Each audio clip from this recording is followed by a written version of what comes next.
Selamat pagi, perkenalkan saya Evan Seringoringo dengan NIM F1C4244052 dari Fakultas Sains dan Teknologi Prodi Biologi yang ingin mengerjakan tugas UTS dengan Ibu yang terhormat Ibu Yoza Perdiani SPD MSI.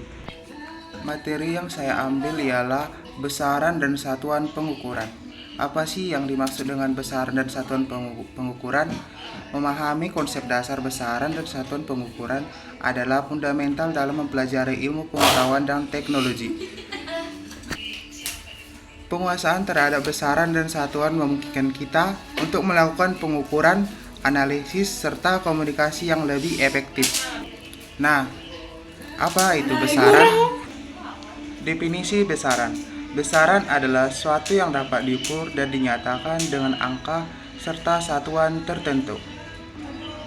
Contoh besaran: panjang, massa, waktu, suhu, kecepatan, dan lain-lain. Pentingnya besaran. Dalam kehidupan sehari-hari, pentingnya besaran juga memungkinkan kita untuk melakukan pengukuran, analisis, dan berkomunikasi ilmiah yang akurat. Terdapat 3 jenis besaran. Jenis besaran pertama ialah jenis besaran skalar. Apa yang dimaksud dengan besaran skalar? Besaran skalar hanyalah besaran yang hanya memiliki nilai tanpa arah seperti massa, waktu, dan suhu. Dan yang kedua, besaran vektor.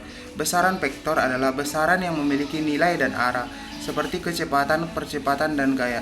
Dan besaran yang terakhir adalah besaran turunan, merupakan besaran yang diturunkan dari kombinasi besaran pokok seperti luas, volume, dan kecepatan. Dapat kita lihat pada slide yang ini, pengukuran dan satuan besaran terdapat 4 tahap, yaitu pengukuran konsep pengukuran. Pengukuran adalah proses membandingkan suatu besaran dengan besaran sejenis yang ditetapkan sebagai satuan. Dan satuan merupakan kuantitas standar yang digunakan untuk mengukur suatu besaran. Contoh dari satuan ini seperti pengukuran untuk berat, yaitu kilogram.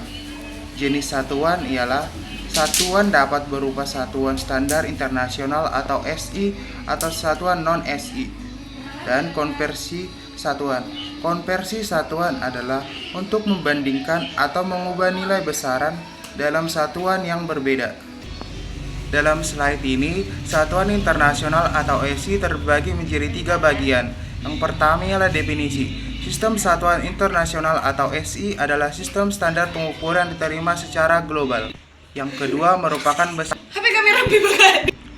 besaran pokok. Terdiri dari 7 besaran pokok seperti panjang, massa, waktu, suhu, jumlah zat, kuat arus listrik, dan satuan intensitas cahaya.